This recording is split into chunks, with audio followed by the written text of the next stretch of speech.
perjuangan waktu S1 yang kayak makan cuman sekali sehari, makan biskuit sampai menangis tengah malam. Obin enak banget ya, keren banget ya. Hanya melihat enaknya, padahal kan sebenarnya aku udah dari kecil berjuang dan bermimpi ya. Perjuangan untuk bisa mendapatkan uang jajan itu sebenarnya sering bantu tetangga. Anak petani yang jadi lulusan Columbia University di Amerika, Robinson Sinura. Gimana bisnisnya Robinsonnya? Karena yang toko itu ya. Mas Obin nih ya, panggilnya Mas Obin Ya, lah ya. benar. Mas Obin apa kabar? Luar biasa, puji Tuhan baik. Ini udah tinggal for good di Jakarta berarti ya? Iya, sudah kembali ke tanah air tercinta. Kenapa nggak di US aja nih? Nah, itu sebenarnya berat banget ya. Itu sebagai salah satu yang dilema pada waktu itu. Tapi memang karena aku dulu sekolahnya itu dibiayai sama pemerintah Indonesia, dapat beasiswa full untuk lanjut program master di US pada waktu itu. Jadi memang wajib kembali mengabdi kepada bangsa dan negara gitu sih. Oke, ada ininya nggak sih kalau itu kan beasiswa ya, beasiswa full. Iya. Itu ada kayak boleh berapa tahun di negara pendidikannya dulu, baru berapa tahun harus balik ke Indonesia? Idealnya sih enggak. Kalau dari aku kan dapat beasiswa LPDP, sebenarnya enggak. Tapi kalau kita semisalnya minta izin nih, kayak aku kemarin. Kita minta izin, kita kasih penjelasan untuk bisa stay di sana tambah 1 tahun untuk semacam internship. Itu tergantung lagi disetujui apa enggak. Nah, puji Tuhan pada waktu itu aku disetujui, makanya bisa stay setahun lagi di sana untuk bekerja. Oke, kenapa pilih US saat itu? Ini panjang ceritanya, tapi memang kenapa US karena kiblat pendidikan kita kalau menurut aku pribadi masih ke US. Dan kalau dilihat juga dari ranking nih ya, kampus universitas di Amerika itu masih memegang sampai sekarang. Sistem pendidikannya juga quite similar ya dengan kita di Indonesia, dan bahkan mungkin bisa dibilang pembuat kebijakan atau orang-orang kece-nya nih di pemerintahan kita juga masih banyak lulusan dari Amerika. Ya contohnya dari Kementerian Keuangan lah ya, beasiswa LPDP kan di bawah naungan Kementerian Keuangan Ibu Sri Mulyani gitu. Ya lulusan Amerika tuh gitu. Dan memang jurusan aku juga bagusnya di Amerika. Itu jurusan apa sih? Aku ambil master di bidang social work. Social work. Iya, dan itu S1-nya fisika ya? S1 aku fisika. Itu jauh banget dari social work ya.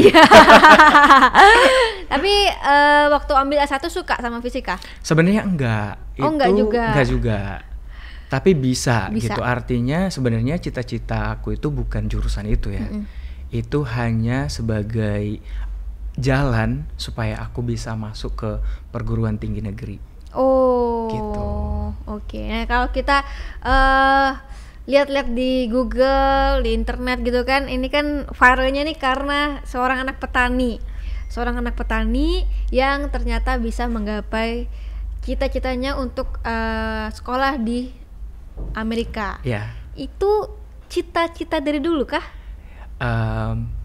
Bisa dibilang bukan dari kecil ya, tapi seiring berjalannya waktu melihat di televisi, kemudian pada waktu kuliah dulu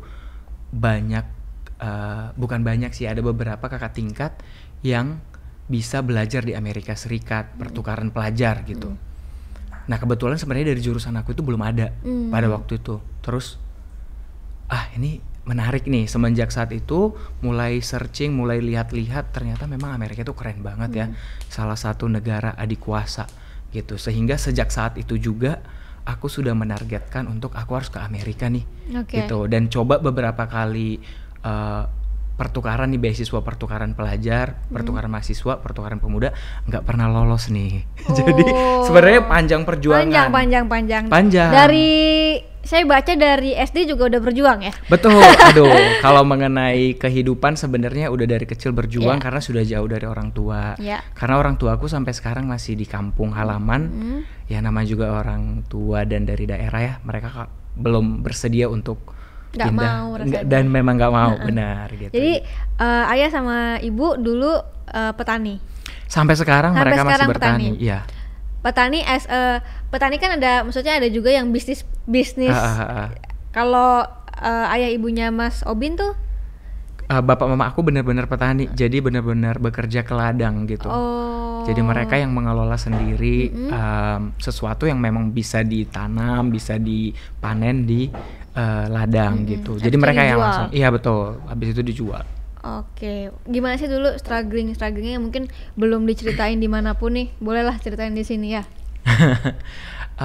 Kalau mengenai perjuangan sih sebenarnya ya. Kalau di tempat lain mungkin udah ceritain perjuangan waktu S1 yang kayak makan cuman sekali sehari, makan biskuit sampai menangis tengah malam, berjuang gitu waktu S1. Tapi mungkin cerita yang dari kecil ini belum banyak ya di mana-mana. Kemong nanan kuang teng po. Ni penhanjib mat. Kuncap tong selemak. Mehumik kranap. Huacai cokdet prasotai. Tăng ăn lại.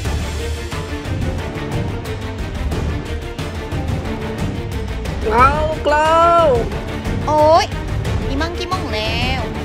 Sang ping Taprak semak cha. Hukrit pinahakai. Yadai seca.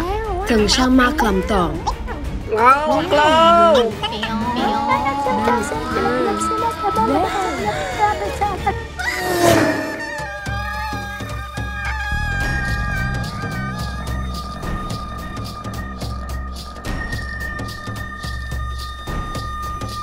Scarlett ka. Pemiyak tritak me. Sewedi me to. Yak sin chai. Neng sam nam lok nang. Maklai mai swe. Pang tarap. Pelen chai puying mai pushat.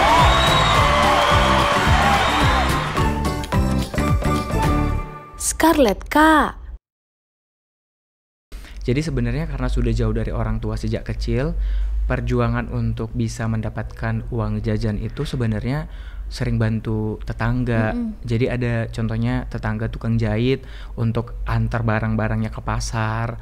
Kemudian juga dari SD itu aku udah mulai semacam jadi guru private tapi nggak private gitu. Jadi kadang cuma dikasih uang jajan aja, tapi senang banget bisa ngebantu adik-adik yang di bawah. Contohnya aku kelas 5 SD, aku tuh udah bisa ngajarin sampai kelas 3 gitu loh. Jadi uang jajan tambahan itu dari situ. Dan kadang kayak anak-anak kosan di sekitar situ dulu yang jadi mahasiswa kan terkadang males nih mau beli makan keluar, terus minta tolong ke aku gitu. Jadi nanti sisa contohnya untuk kembaliannya diambil. Buat kamu aja gitu. Jadi udah mulai dari kecil emang udah berjuang untuk bisa bertahan. Tapi aku setuju sih, maksudnya dalam arti kalau dari kecil kita udah dilatih untuk bertahan hidup, terus cari uang susah dan segala macam, biasanya sampai besar itu kita jadi kayak gimana ya caranya jadi di hal-hal yang kecil pun opportunity yang kecil bisa kita ambil gitu. Dari kecil ngajarin segala macam walaupun uangnya nggak seberapa ya saat itu ya, tapi kan tetap itu ada kepuasan pribadi. Terus ya bisa lah jajan cilok dikit di sana ya. Dan lebih tepatnya lagi sih jadi lebih bisa bersyukur ya kan. Jadi kalau mengingat masa lalu seperti ini dan mungkin sekarang kehidupan lebih baik, itu yang menjadikan aku menjadi pribadi yang lebih bersyukur dan lebih memikirkan apa sih kira-kira yang bisa aku lakukan untuk orang-orang di sekitar aku, lebih seperti itu. Oke. 5 dari 7 bersaudara ya? Ya, aku keluarga besar KB. Keluarga besar KB. Tapi by the way, kalau aku lihat nih emang mungkin dasarnya Mas Obin juga pinter, terus juga rajin belajar juga, terus giat juga belajarnya. Kalau kakak sama adanya gimana sekolahnya? Sebenarnya sama semua ya, cuman memang orang tua aku udah bilang dari awal bahwa mereka hanya bisa menyekolahkan kita itu sampai tingkat SMA. Kalau emang misalnya ada rezeki, ada yang lanjut kuliah. Jadi contohnya kakak aku nomor 1, dia masih dibiayai oleh orang tua aku dulu untuk lanjut perkuliahan S1. Nah tapi kakak aku nomor 2, nomor 3, nomor 4, mereka udah habis biaya ya, namanya 7, terus orang tuanya petani, jadi harusnya berjuang sendiri gitu loh. Cuman memang mungkin belum rezeki kakak aku yang lain, nah mungkin di rezeki aku gitu. Dan bahkan seperti yang aku bilang tadi bahwa sebenarnya aku juga hampir nggak jadi S1 gitu, cuman karena aku masuk PTN dan aku berangkat dengan uang seadanya dan berjuang di sana, membuktikan kalau memang mungkin bisa dikatakan aku berbeda di antara kita semua bersaudara. Iya, dan gitu. rezeki juga lah ya. Rezeki juga benar. Iya. Tapi ya gitu namanya. Mungkin ini juga yang paling buat aku motivasi ya, mungkin teman-teman yang mungkin kurang beruntung juga, kita juga masih punya kesempatan yang sama gitu kan, untuk berjuang. Walaupun mungkin dulu di desa yang aksesnya susah dan segala macam, tapi ini ada loh Mas Robin yang bisa akhirnya ke Amerika, ke Columbia University untuk ambil S2, walaupun berdarah-darah ya. Benar, dan ini salah satu cerita yang menurut aku menginspirasi juga ya, mungkin untuk teman-teman pendengar dan penonton. Seperti yang aku bilang, aku dari dulu udah pengen banget ke Amerika, tapi nggak lolos karena kemampuan bahasa Inggris yang masih kurang juga, kemampuan berorganisasi atau leadership skills-nya masih kurang, communication dan segala macam. Tapi aku tetap berjuang, konsisten dan memperbaiki diri. Gimana gitu. waktu itu memperbaiki diri? Caranya, jadi aku mengidentifikasi nih, mulai dari kenapa sih aku nggak lolos, apa yang membedakan aku dengan teman-teman yang udah lolos gitu. Jadi singkat cerita, dulu aku sempat daftar program singkat nih dari pemerintah Amerika Serikat untuk belajar singkat di Amerika. Jadi 2012 waktu aku masih mahasiswa nggak lolos, 2013 nggak lolos, 2014 nggak lolos. Bahkan aku udah pindah ke Jakarta tuh udah kerja, aku masih tetap mencoba. Akhirnya 2015 lolos, dan untuk pertama kalinya aku menginjakkan kaki di Amerika tuh. Itu senang banget dan dibiayai penuh oleh pemerintah Amerika Serikat. Belajar 5 minggu di sana gitu. Dan setelah itu keberuntungan lagi ternyata diundang untuk bertemu dengan mantan presiden Amerika Serikat yaitu Barack Obama gitu. Berarti 4 tahun dicoba terus ya? Aku coba ya? setiap tahun dan selalu memperbaiki diri, selalu memperbaiki personal statement, dan selalu mencari tahu kira-kira apa nih kekurangan yang dari sebelumnya untuk bisa memperbaiki. Jadi setiap tahun itu benar-benar dibedah gitu lah ya? Dibedah, benar.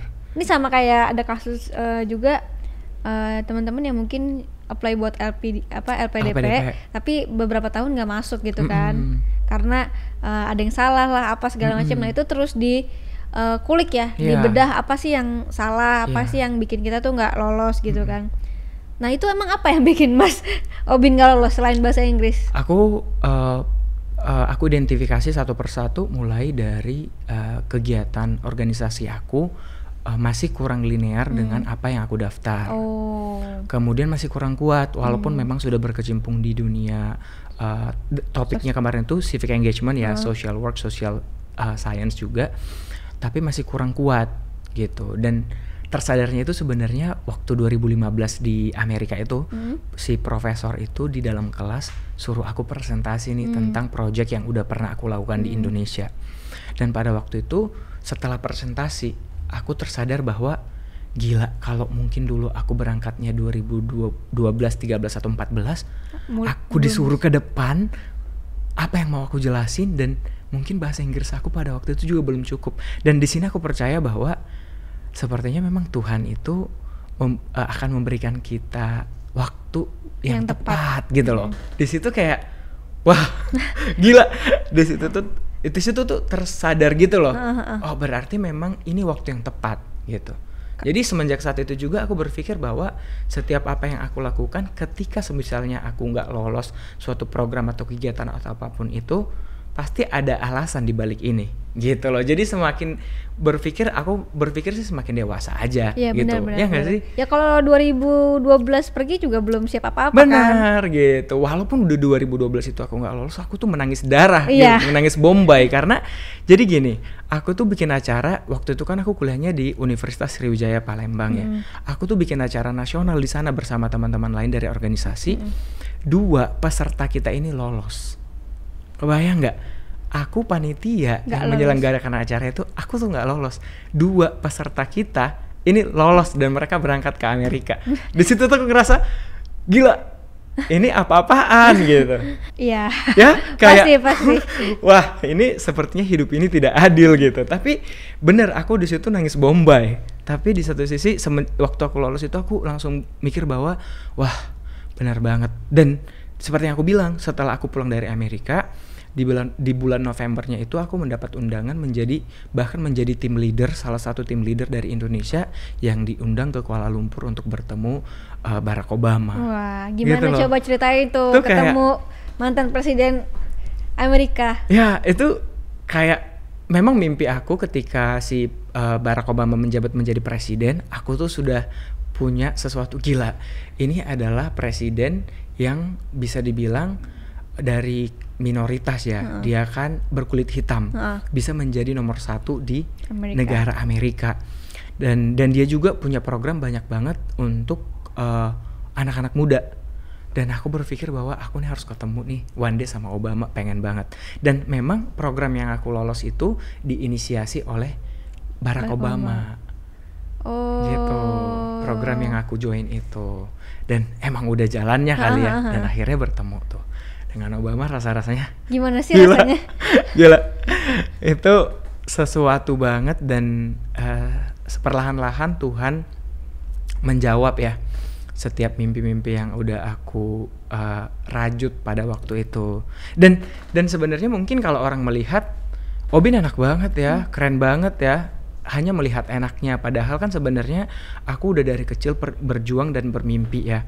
Dan bahkan ketika aku kuliah dulu, aku tuh udah buat berbagai macam program sosial khususnya untuk mengedukasi, mengencourage anak-anak muda itu baik lokal maupun nasional, bahkan internasional pada waktu itu, untuk bisa doing something, bisa menjadi bermanfaat untuk orang banyak gitu loh. Bahkan seperti cerita aku kan hidup juga pas-pasan banget waktu kuliah S1, tapi aku usahakan untuk doing something dari apa yang aku punya gitu. Jadi bikin social project, bahkan untuk makan aja susah pada waktu itu, tapi aku rela mengeluarkan tabungan atau uang aku untuk bisa mengimplementasikan project itu.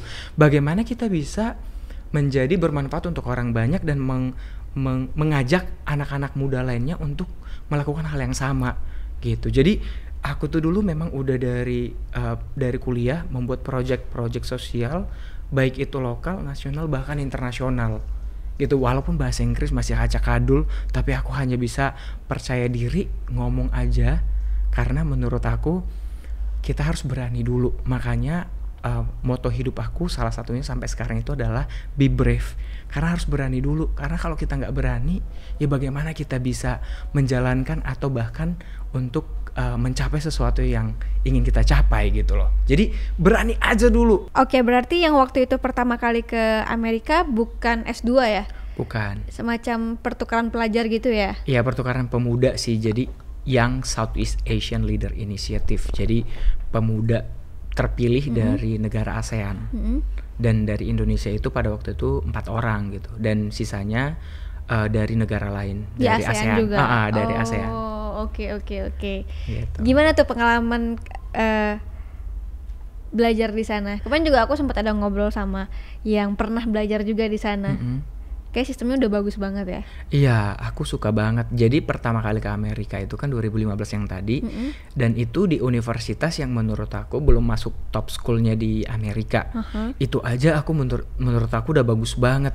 Kayak gila, dari fasilitas yang ada, dari sistem pendidikan yang mereka ajarkan ke kita juga di sana, itu udah bagus. Nah, itu yang nge-trigger aku untuk aku harus lanjut S2 di Amerika lagi nih. Gitu. Sebelumnya memang udah pengen S2-nya di Amerika. Ditambah lagi pengalaman itu membuat aku semakin kuat untuk apply ke universitas di Amerika. Oke, itu berapa lama waktu itu? 5 minggu aja. 5 minggu. Akhirnya pulang lagi ke Indonesia. Iya. Tapi semua totally free ya? Ya, semua. Tiket, tempat tinggal, makan, dan bahkan dapat uang saku juga. Wow.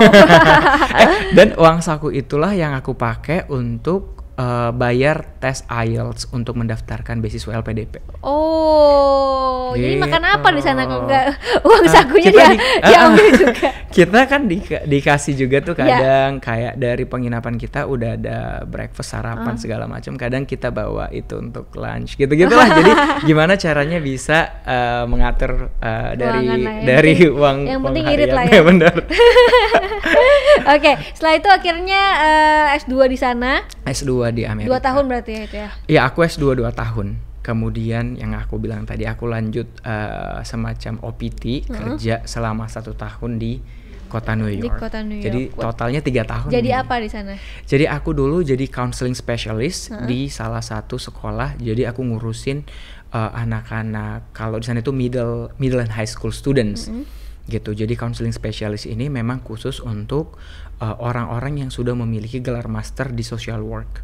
Jadi nggak sembarang gitu loh. Yang nggak sembarang yang kerja kan? Ya. Oke. Tapi untuk middle and high school? Aku ditempatkan di sekolah namanya transfer school gitu loh. Jadi transfer school itu adalah sekolah untuk anak-anak yang tidak bisa lagi lulus di sekolah biasa. Nah di Indonesia kan belum ada nih. Contohnya dia itu nilainya mungkin drop banget, atau punya masalah mental, atau banyak banget masalahnya lah. Sehingga dia tidak bisa menyelesaikan tepat waktu di sekolah biasa. Lahirlah transfer school ini. Oh, berarti dari situ dia pindah ke transfer school. Mas Obin bagian yang konselingin ya, atau apa? Bener, aku yang pegang posisi counseling spesialisnya. Jadi kalau ada nih anak-anak sekolah ini yang punya masalah mental, itu langsung di-refer ke aku. Oh, gitu. Menarik banget. Biasanya masalah mentalnya apa nih? Kalau orang Amerika kan kayak tekanannya banyak banget ya? Banyak banget. Bipolar pastinya ada. Yeah. Kemudian masalah keluarga, kemudian ya semacam psikopat juga ada. Kemudian pokoknya itu semuanya berasal dari keluarga sih ya. Kemudian memang udah ada bawaan semacam udah menggunakan obat terlarang juga gitu. Itu kan sangat mengganggu kesehatan juga kan gitu. Dan masalah-masalah lainnya gitu. Jadi berbagai macam disorders yang udah aku tangani pada waktu itu. Dan most of the problem itu sebenarnya udah memang dari keluarga gitu loh, berasal dari keluarga, kemudian ke diri mereka, dan berimpact lah ke sekolah. Oke, berarti benar gitu. juga disiapin kayak counselor juga ya? Benar. Semacam guru BK tapi lebih intens ya? Betul, dan ada juga sebenarnya guru BK-nya gitu. Kalau guru BK mungkin masih ngurusin hanya general untuk kali ya? General, contohnya kenapa dia nggak datang sekolah. Tapi kalau udah high level, yang udah agak tanda kutip nih, itu biasa langsung di-refer ke aku. Karena tanpa tanda tangan aku, mereka itu nggak bisa contohnya berobat kemana, atau nggak bisa kemana gitu. Jadi itu menjadi tanggung jawab aku. Agak berat sebenarnya ya. Iya, tapi seru menarik, ya? seru banget. 1 tahun di sana? 1 tahun aku pegang itu. Dan thank God, maksudnya selama aku 1 tahun di situ itu punya improvement yang luar biasa di sekolah itu. Yang biasanya mungkin anak-anak sekolah itu lama nih lulusnya, atau bahkan nggak lulus gitu ya. Tapi ketika aku di sana, si program directornya itu kasih tahu kalau positive improvement nih Robinson gitu, karena anak-anaknya nih yang dari malas banget bisa membaik lah. Dan ya aku menggunakan approach yang mungkin aku punya pengalaman di Indonesia, pengalaman pribadi dan semuanya itu yang aku masukin ke situ. Oke. Tapi memang di tahun pertama, jadi kalau kuliah di social work itu di Columbia University, kita wajib internship 3 kali seminggu selama 2 tahun. Jadi setahun di organisasi A dan tahun keduanya di organisasi B. Nah, aku bersyukur banget di tahun pertama aku sudah internshipnya di organisasi yang memang untuk middle and high school student juga gitu. Jadi udah ngurusin yang seperti ini waktu intern. Jadi aku punya pengalaman itu gitu. Itu yang aku bawa juga ke full time job yang aku di setelah lulus gitu. Nah, waktu itu kan orang tua sempat datang juga ya ke sana.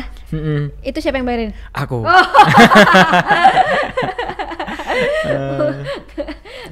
Itu ke sana gimana orang tua? Jadi ini kita bahas yang bayarin dulu ya. Gak ada kan yang bahas bayarin? Nggak ada. Jadi pertama dulu waktu aku S1, kita flashback dulu sebentar. Jadi S1 dulu aku waktu di Sriwijaya University, itu yang datang cuman mama. karena waktu itu bapak ada kerjaan lain plus juga yang masalah finansial gitu ya. Jadi yang datang dulu ke wisudaku hanya mama. Dan ketika aku pertama kali menginjakkan kaki di New York, aku udah bilang ke diri aku mau kedua orang tuaku datang di wisudaku kali ini. Jadi mulai hari pertama sampai mereka datang, aku tuh memang sudah menyisihkan sebagian daripada living allowance dari beasiswa. Gitu, bagaimana caranya, pokoknya mereka harus datang gitu. Jadi udah menabung dari hari pertama menginjakkan kaki di sana. Itu lumayan mahal banget kan, dari visa, dari tiket pesawat, biaya selama di sana. Dan orang mamaku kan di kampung dan harus ke Jakarta dulu gitu. Semuanya itu aku tabung dari awal. Dari hari pertama. Mantap. Semoga berkah ya. Amin. Pasti orang tua juga senang juga kan di sana. Senang Berapa banget. lama waktu itu dia di sana? 2 minggu. 2 minggu. Jadi aku selain di kota New York, orang mama bapak aku itu kan taunya Gedung Putih kan, White House ya. Jadi kayak mana kita nih ke Gedung Putih dulu kita gitu. Oh, itu ibu kotanya Amerika Pak gitu. Akhirnya kita ke sana, walaupun memang cuman tripnya sebentar, tapi setidaknya mereka sudah berfoto di Gedung Putih gitu di depannya itu kan. Dan mereka kan nggak tahu Liberty ya, mereka lebih tahu Gedung Putih itu daripada si Liberty yang di New York. Tapi aku juga bawa mereka ke Liberty juga tentunya. Jadi ya seneng-seneng lah ya, muter-muter lah ya. Mereka senang di sana, cuman kalau aku bilang, Mak, kalau kita misalnya pindah ke sini gimana? Nggak mau aku, nggak bisa bahasa Inggris. Nabungnya kurang, harusnya 7 bersaudaranya di bawah. Oke, setelah kembali ke Indonesia, waktu itu apa hal pertama yang dilakukan? Yang aku lakukan sebenarnya waktu aku di semester terakhir di Columbia University, aku udah mengambil kelas namanya NGO Management. Karena aku berpikir bahwa aku sudah dibiayai oleh pemerintah Indonesia, dan apa nih yang bisa aku lakukan untuk give it back gitu loh. Jadi di semester terakhir itu aku propose nih, aku present di depan kelas nih, di depan profesor, teman-teman satu kelas, tentang organisasi yang mau aku dirikan gitu. Dan dapat feedback yang positif, dapat masukan yang banyak, dan akhirnya ketika lulus 2018 itu aku langsung establish dulu tuh si organisasi, dan ternyata banyak banget yang mau volunteer gitu. Jadi berawal dari, walaupun aku di sana, aku udah memulai itu dari 2018. Semua dana-dananya nih ya, karena kebayang gak sih aku kerja di Amerika, walaupun jadi counseling specialist, jadi social worker di sana, lumayan karena dolar dirupiahkan tuh lumayan. Jadi segala pendanaan ketika itu masih pakai pribadi, it's totally fine karena ya udahlah aku juga dolar gitu ya. Nah 2019 pulang, aku mulai rekrut untuk program koordinator untuk di beberapa daerah pada waktu itu, dan akhirnya dapet lah gitu. Jadi kita ada di NTT gitu, ada di Sumatera Utara, ada di Medan gitu. Jadi program kita ada di beberapa provinsi nih gitu. Mulai 2019. Nah 2010 Corona 2020 Corona kan, waktu Corona itu kan punya banyak waktu. Aku berpikir bahwa aku mau, karena memang cita-citaku atau mimpi aku dulu adalah aku punya yayasan sendiri. Akhirnya 2020 aku urus tuh semua. Aku kontak teman aku yang dulu kuliah di New York, yang lawyer, bantuin dong ini gimana. Terus aku dikoneksikan dengan salah satu lawyer yang udah senior nih, udah berpengalaman banget di Jakarta. Ini makanya aku bilang kalau niat baik itu ada jalan. Jadi aku gak bayar apa-apa. Jadi mereka tuh bantuin 100% sampai kita legal menjadi yayasan, dan zero. Wih mantap. Gak bayar, makanya aku bilang kayak, padahal gak kenal loh sama si lawyer senior ini gitu. Tapi dia bilang ini kamu tujuannya baik, dan ini adalah kontribusi kita juga untuk kamu, untuk Indonesia ya. Gitu, bersyukur banget gitu. Dan selama Corona itu juga aku berpikir bahwa banyak nih dulu masukan-masukan dari teman-teman di daerah ketika aku visit ke sana, dan dari sosial media juga bilang, Kak Obin, Bang Obin mau dong tulisin ceritanya, karena kita di daerah nggak punya buku, nggak punya internet, nggak punya TV gitu ya. Jadi kalau ada buku kita bisa baca. Nah aku tuh pikir gila, yaudah deh aku nulis. Aku sebenarnya udah berencana dari 2019 tapi terbengkalai karena kerja full time, terus kayak sharing ke beberapa daerah juga untuk cerita menginspirasi anak-anak muda, sehingga kurang waktu. Nah 2020 waktu corona aku sangat produktif sekali. Selain mengurusin yayasan, aku mulai nulis buku, dan akhirnya 2020 akhir Desember itu aku publish buku aku yang pertama. Dan itu disebarin ke Dan aku dapat support dari salah satu perusahaan pengiriman lah ya. Itu mereka support 100% untuk pengiriman ke seluruh Indonesia gratis. Jadi free ongkir. Jadi kebayang harga bukuku itu nggak terlalu mahal. Kalau ke Papua nih, ongkos kirim ke Papua kan lebih mahal. Lebih mahal. Jadi terbantu banget dan positif respon banget dari teman-teman yang udah baca bahwa itu membuat mereka semakin termotivasi bahwa kita punya kesempatan yang sama juga. Benar. Gitu. Itu yang aku pelajarin juga dari Kak Obin kan, walaupun dari desa bukan dari kota, tapi semangat juang yang tinggi tuh bisa dapat kesempatan yang sama bahkan lebih dari orang-orang yang ada di kota. Yang mungkin aksesnya lebih banyak, tapi kalau akses lebih banyak tapi malas kan juga sama aja kan. Jadi lebih baik kayak Kak Obin gini yang aksesnya mungkin terbatas tapi dengan semangat yang tinggi bisa sampai ke Columbia University gitu kan. Dan satu lagi yang aku pelajarin bahwa kalaupun kita punya niat baik itu pasti dibukakan jalannya. Benar, itu aku setuju banget dengan itu. Dan kayaknya pasti Kak Obin setiap harinya mengalami itu. Iya. Di saat kita tulus, saat kita baik, itu pasti Tuhan buka jalan. Buka jalan. Kan. Mulai dari apa ya gratis semua, makanya ada aja jalan kan. Bahkan ya contohnya tuh yayasan gratis, terus untuk pengiriman buku se-Indonesia karena tujuannya baik kan gitu. Dan Kak Obin juga bisa jadi berkat juga buat banyak orang di Indonesia. Ya itu menjadi poin aku, salah satu value aku di dalam hidup sih, living for others, living for the greater good gitu. Artinya kita kan hanya hidup sekali ya. Dan terkadang makanya dulu ketika aku sebelum menyelesaikan kerjaan dari tempat lama tahun lalu, aku tuh sempat bergumul, Tuhan gimana ya gitu, dan akan dibukakan jalan lah gitu. Dan artinya ketika kita tulus ikhlas tadi pasti akan ada jalan gitu sih. Dan be brave. Iya. Kembali ke moto hidup. Moto hidup aku itu adalah be brave, be honest, and be willing. Tapi kalau ngomongin yayasan sebenarnya nih, yayasannya ini untuk apa sih? Ini karena berawal dari, pokoknya ini cerita aku pribadi kan, yang dari daerah terpencil, kemudian dulu akses kurang, informasi kurang dan segala macam. Bahkan dulu waktu S1 harus pinjam uang dulu biar bisa kuliah gitu. Artinya minimnya informasi, minimnya bantuan dan segala macam itu yang menginspirasi aku untuk buat yayasan ini.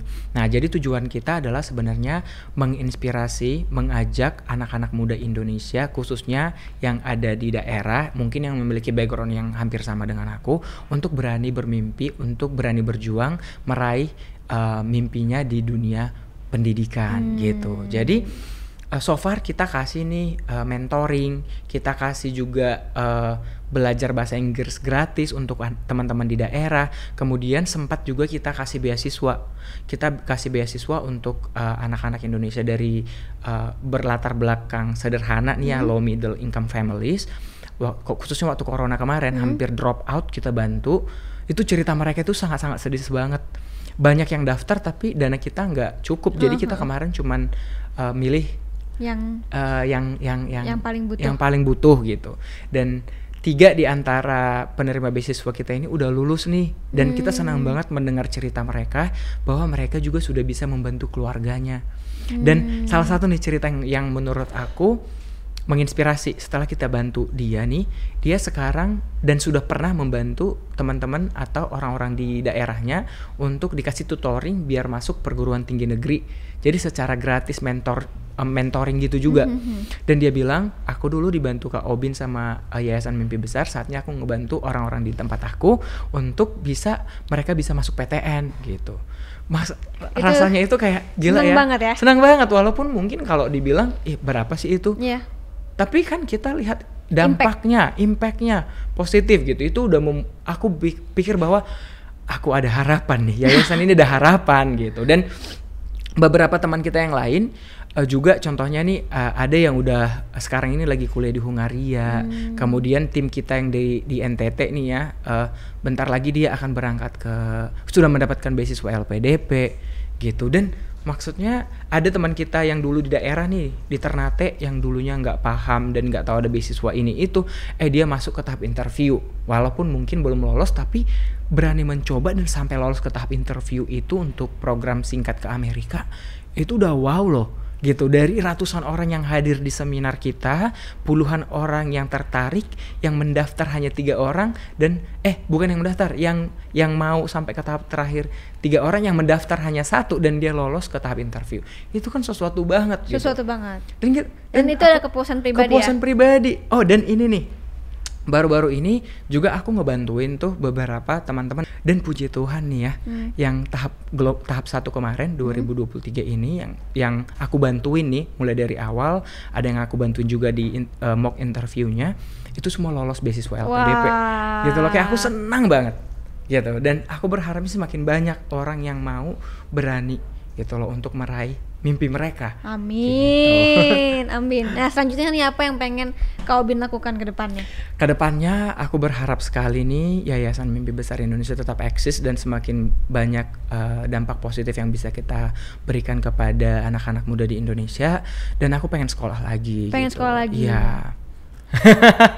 Aku pengen sekolah lagi. Oke, harapan kedepannya buat pendidikan di Indonesia? Aku berharap anak-anak muda Indonesia itu lebih open minded dan lebih paham, artinya lebih aware bahwa pendidikan itu penting.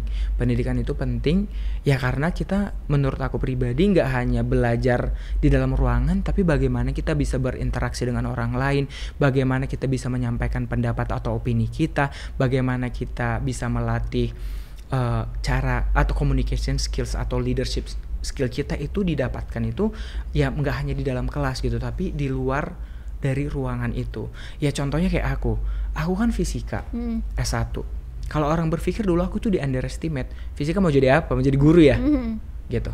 Tapi aku nggak pernah ambil pusing tentang itu karena aku berpikir aku yang paling tahu tentang hidup aku dan cita-cita aku. Jadi pendidikan itu nggak hanya sekedar belajar di dalam kelas, tapi bagaimana kita bisa berinteraksi dengan orang banyak, belajar dari pengalaman orang, dan semakin banyak jaringan-jaringan atau network yang bisa kita jalin dari pendidikan itu sendiri gitu. Bener. Jadi harapannya adalah semoga pendidikan di Indonesia semakin maju. Amin. Dan semakin banyaknya anak-anak muda Indonesia yang terinspirasi untuk belajar banyak dan tidak hanya untuk dirinya sendiri, tapi bagaimana dia bisa bermanfaat untuk orang-orang di sekitarnya. Amin. Tepuk tangan dulu dong. Thank you banget ya Kak udah kesini, udah mampir juga, udah bercerita mungkin tentang yayasan yang mimpi besar ini kan belum banyak ceritain kan ya. Semoga terus eksis, terus banyak yang bisa dibantu, terus pokoknya sukses terus, sekolahnya juga mau sekolah lagi. Iya, amin. Aku mau sekolah lagi, pokoknya yang terbaik deh buat Kak Obin. Thank you banget ya, thank you for having me. Nonton sampai habis ya, makasih ya. Jangan lupa follow Instagram aku di sini dan nonton video lainnya di sini.